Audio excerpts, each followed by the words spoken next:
Damn. Y'all better stop yelling sports in my ear. Last night, the Warriors and Raptors played, but who cares about that? It was Drake night. Drake spent the night staring down KD, talking trash, showing love to our very own Dorsberg, and then intentionally bumping KD after watching the Raptors lose. Hey, Warriors, your thoughts on Drake?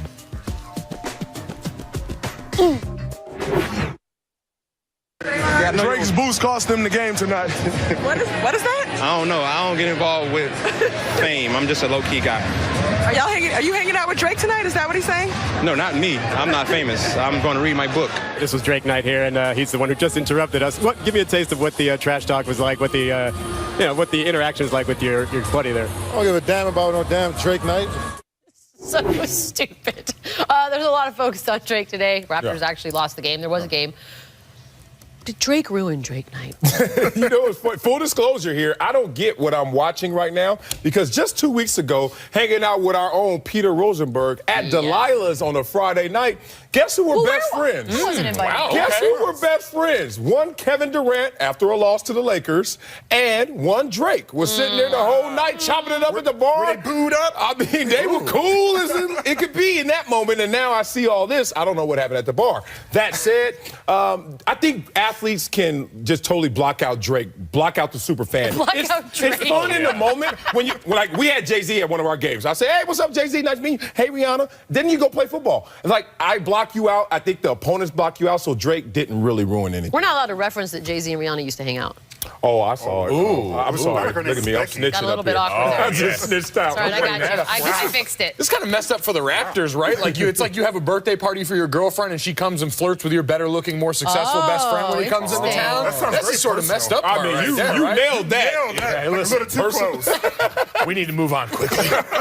Personal. Just get the camera off. My question is Drake going to be the new Spike Lee? He's not there yet. No, is he's he not the new Jack Nicholson? He's not there yet. So where exactly is he? You know, he's just like some dude who's Steve Ballmer light. Whoa. Like Too far. Too far? Okay, too far? Yeah, let's too bring irritating? it back a couple steps. It's not quite there yet. Yeah. It's like an Ashton Kutcher. Is that a thing? No, that is, I don't think that's a thing for what. No. I'm just thinking of names. Yeah. I can't decide who that's more disrespectful to. Yeah, you went the wrong way. I'm done with you guys. More hoops. This guy, Kristaps Porzingis went crazy.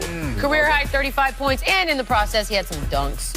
He had some blocked shots. And I got to be honest with you guys, his stare down is perfect. There were even chants of MVP from the Madison Square Garden crowd, which led Frank Isola to write the following. A seismic shift is developing at Madison Square Garden. The Knicks are slowly but surely evolving into Kristaps Porzingis' team. It is an inevitable and necessary transformation for the franchise. Is this just now happening? You know, I don't like the negative connotation. When you draft a unicorn who's 7'3", that can run, shoot a three-pointer, and is out there with that kind of mental tenacity, of course it's going to be his franchise sooner or later when you have an older guy like Carmelo who's been holding it afloat for a long time, but now it's not his day. It's going to transition to Porzingis, and there's nothing wrong with it. I just don't like the connotation of like, oh, seismic shift, and now it's his turn. No, it's all big. It's more like osmosis. Exactly. It's like slowly but surely, Carmelo's either going to be traded or just get too old to shoot so much. Darwinism is what it is. Right. It's not like all of a sudden Carmelo's not the first option on offense. Exactly. And it's like, and oh, by the way, dude just scored 35 points for the first time against the Detroit Pistons. It's not like he killed the Golden State Warriors and dropped 40 on them, right? So it's like he had a hot night against a mediocre team. Let's pump the brakes before we crown him MVP, MSG. But not saying MVP, but I was under the impression that this had already basically transferred over. Like the power had transferred really last season, I thought, like at the end. I feel like you could only hope that's the case if you're a Knicks fan, right? But based off what you did this offseason, it tells me otherwise. The guys that you bring in, those aged veteran talents there, especially Joakim Noah, who's out there playing the position that Porzingis should be playing night in and night out in the five there to give your team the best chance to succeed. This guy is your bright future. Not these guys you brought in, but all of the moves you make suggest otherwise to me. I have news for you. They don't have a bright future. As long as they still think the triangle offense is the key to their success, they will not have a bright future. I'm not saying Phil needs to go bye-bye. I'm just saying perhaps it's funny you talk about this intelligent design to a team, but the intelligence doesn't seem to run all the way upstairs. It's not transferring down to the playing field. Can I play you a commercial? I just want everyone's take on this. This is Carmelo and a new commercial. Watch. Foot Locker. Nice. Mello? Yeah, the Week of Greatness is back for year 5. You been? Not yet, but I'm planning on it. You don't sound too urgent. The window for greatness closes fast. I've experienced my fair share of greatness. I mean, you're definitely really good, but greatness? I'm a 9-time All-Star. That's more of a popularity contest. I won a national championship in college. Come on, man, that doesn't really count. I have 3 gold medals. Against, like, Peru. You guys spend a lot of time commenting on the internet? Yeah. That's what I thought. I know. You're probably all thinking, where was the punchline? There wasn't one. That was the commercial, and you like it. I liked it a lot. How? For a couple reasons. One, did you see the guys in the background balling in the court? Okay. So it's like Jim Ratness spoke to me. Oh, okay. No, look. Oh, like, where I was waiting to see that ball is life connection. Jim Ratness. All right. Yeah, It a real was like good going, point. those are my dudes in the background. Okay. But then also, I just love the fact that Carmelo has enough self-awareness to know these are the comments people are saying about him. This is how he feels about it. And oh, by the way, most people who are talking that gang are just some dudes on the internet and gals. Thank on the you. internet. Thank you Yep, very you're much. welcome. I am on the I internet. still believe in equality. Gals. Thanks, Dad. Let me help you They're out. just kind of- Let me say this. Why there was no punchline? Because it was a matter-of-fact commercial, and everything was spoken there was a fact. But there are those kids won the No, argument. they didn't. They lost. absolutely Are you did. kidding me? They won There's a the completely argument. different argument between individual greatness, which Oh, Carmelo exudes, and then a team no. success. You don't have to win championships to be individually great. All right, and let's go Carmelo through is it. individually Let's go great. through it. All-Star. Popularity contest? Yes.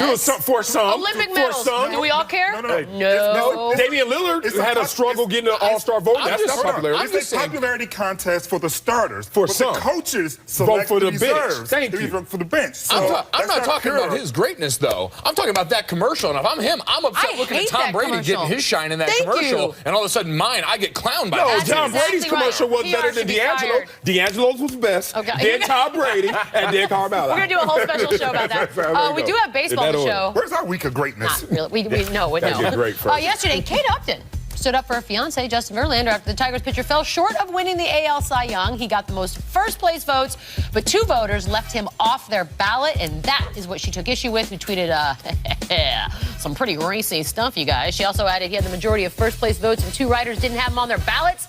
Can you put more out-of-touch people to vote? MLB. Whew, LZ, what do you think about that? I'm Team Kate Upton. God. Oh, God. You're really I on am. fire today. You would be. I am. Only because of one reason.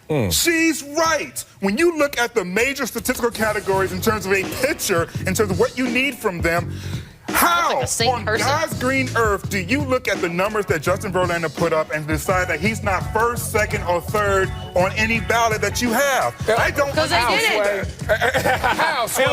LZ, you watch sports long enough to know that the best team doesn't always win and the best player doesn't always win the awards. Here's how it goes. If you're Kate Upton, don't put yourself before a process. Don't put your feelings before a process or before your fiance, to-be husband, because this is the problem.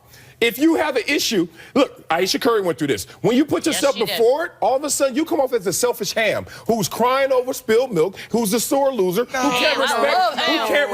can't respect that this is how the game those are not goes. apples and apples. Aisha was talking about some stuff as it was unfolding. She was talking about the NBA Finals as it was unfolding. But this unfolded same way. No. While also ignoring the fact that her hubby had just come Let me back ask with you a 3-1 this. deficit. This is just So a simple her thing is question. not the same thing. It's not even, for me, it doesn't even matter whether she was factually correct or not. I don't even care. Would you want your loved ones? This is really the argument for me, Right. because No. I always get uncomfortable because the idea of a loved person in my circle of life making a scene is horrifying to me. Yeah. Like, I would never want Hold them on to one do that. second, because some stuff happened at work and I just need to tweet about. I hate Like, you. don't you ever. You know what? In a vacuum, It's it a works. lot. It works. You like to see someone sticking up. In a lot Sure, of in a cases, you bar. can't say these things as the athlete, so it's nice to maybe get out those true feelings. Nah, I but don't then when want the it. rest of the world's around there, Yeah. all of a sudden Too it just much. makes you all look I'm good. petty. If my You never wife want signed that. up to all of a sudden You never start want commenting that. on my job, I feel like, well, baby, what It's we too really much, got right? going on here? Yeah. I'm with That's too Kate much. Upton. You go ahead and ride or die for your boo, No, girl. no. You go do you. You No. do you. I need you to just not talk for the rest of the show. I'm a You're ride or die for you, disinvited. good dog. 3 cheers. Go back to the election. Change that around. Yeah, do your Make a job change. next time. Yeah. Coast to Kupos. Oh, my. And y'all talking about DeAndre Jordan, huh? I don't Talk actually. about DeAndre Jordan. Maybe the Earth Do both. shifted. Wait. It did. Was it a supermoon? Maybe the supermoon had something to do with it. I don't know any of this. By the way, all these videos look great. 2 cheers for Russell Westbrook attacking the basket. You are funny. Oh, see, when Austin Rivers does it, we laugh. Seriously. Well.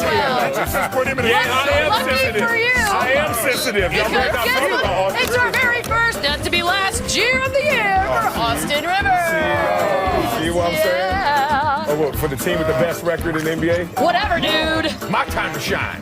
I'm buckets, baby.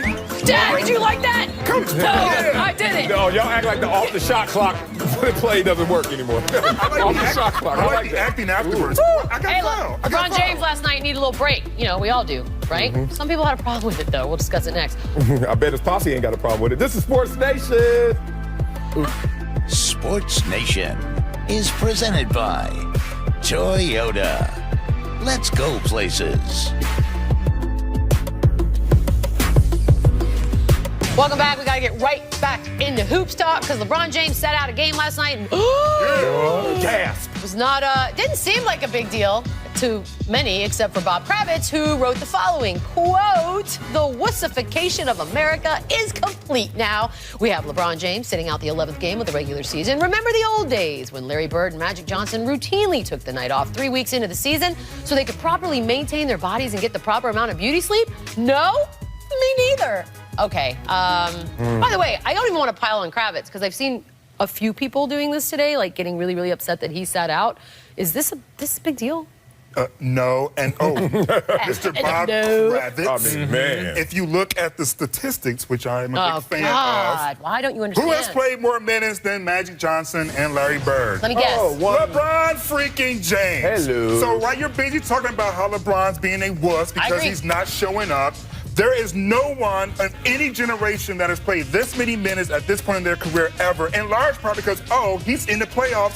He's in the finals like every freaking year. Yeah, Seven no. straight. I mean, you talk Does about anyone that. up here agree that? I don't have a problem with Okay. that at all. Yeah. I mean, look, the evolution of the sport and the understanding of technology, how to take care of yourself, all those things add up to a smarter player. Not a working harder player, a player who is smarter, more efficient. But how do we explain to our kids? How do we tell the children that this is about the greater good? You want LeBron to miss 4 or 5 Work games ethic. so that he can avoid missing weeks at a time with a potential injury with that wear and tear. He ain't getting any younger. No. We got to start guarding. We know he's Teflon, Wow. but at some You know point, who's- everyone We all breaks. agree. The perfect example of that is Serena Williams. Serena only plays like 7 or 8 tournaments, but she's still ranked number 1. She's still the top draw because Preservation. she is preserving her And career. P.S. Popovich made this an art form. Thank you. You're not getting any complaints out of me. You call him Popovich or wussification? Is that what he's going to? Never. Is that what he's going Never. about? He could say whatever he Is that what wants. you want? Next up, band football.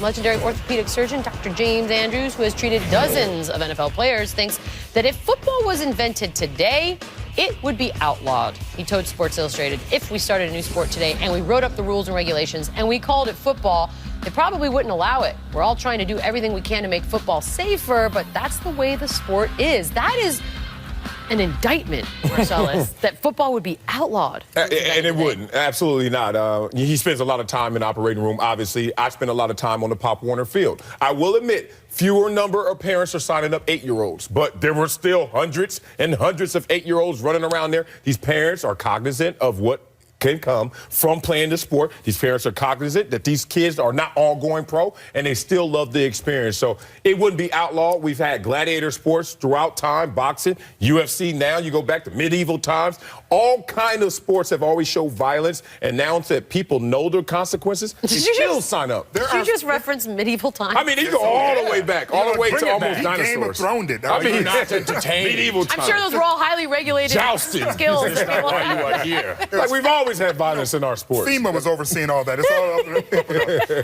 the thing is that as long as, especially in Texas, that you have huge, massive stadiums being built for high school football. 20, 30,000 in some school districts where they can't even keep the doors open in the school buildings, but they find the money to open up these stadiums. I think we're okay in assuming that football is going to make it past all of the concussion conversations we're having. It would still be around, but it could look different. And football already looks different than from a long time ago. We're not acting like this is a stagnant thing. They're constantly moving and changing the parts around here to make it safer, to make it more appealing to a lot of those groups, and to help going forward now those kids you talked about on the Pop Warner field that are going to be the next generation of guys we see on Sundays. The game is moving in a better place because we're starting young with a lot of that stuff. Yeah, to your point, when I played, it felt like 2 concussions a year. Now there's 2 concussions a game. So obviously there are preventative measures out there. The guys are being smarter about it. But you're right. It's evolving. It's going to have a different complexion, but people are still going to participate. What do you think Bruce Arians is going to think about the good doctor statement on the safety of football? Do you think he's going to have a problem with it? Take a task about football. Someone get Jim Harbaugh a microphone. I feel like, so who's going to argue with Dr. James Andrews, though, about this statement? I would argue with him because it's like you're suggesting as if moral values are going to go over the top of capitalism. No, I don't think where in society is that I think even it's really more of, prevalent? I think from a doctor's standpoint, though, and what he's seeing, and I would assume the quickness and how many more things he's seeing than he used to, 10 years ago, that there is something to be heard from him saying this. But I mean, look, it's probably a little hyperbolic, of course, right, but that's my point. But It's I think the sentiment is there. But to Colin's point, my coaches, their ACL scars were this long. Ours now are this long. Ooh. What's going to happen in 10 years? It may just be a pin drop. Bikinis. It's just a pin drop. Guys are better. Yeah, things are getting better. Boom, you just had ACL surgery. Congratulations. God, good one, that easy. Check out a polar. I've never said this. This is my first time on television. Check out this polar bear hanging out with someone's pet dog. Would you trust? We're Team Pug over here, so we will discuss it next. You guys can just listen. I'm Team Feline. This is SportsNation. Oh, it just happened. You wouldn't do that to a Quincy. Wouldn't mess with Quincy.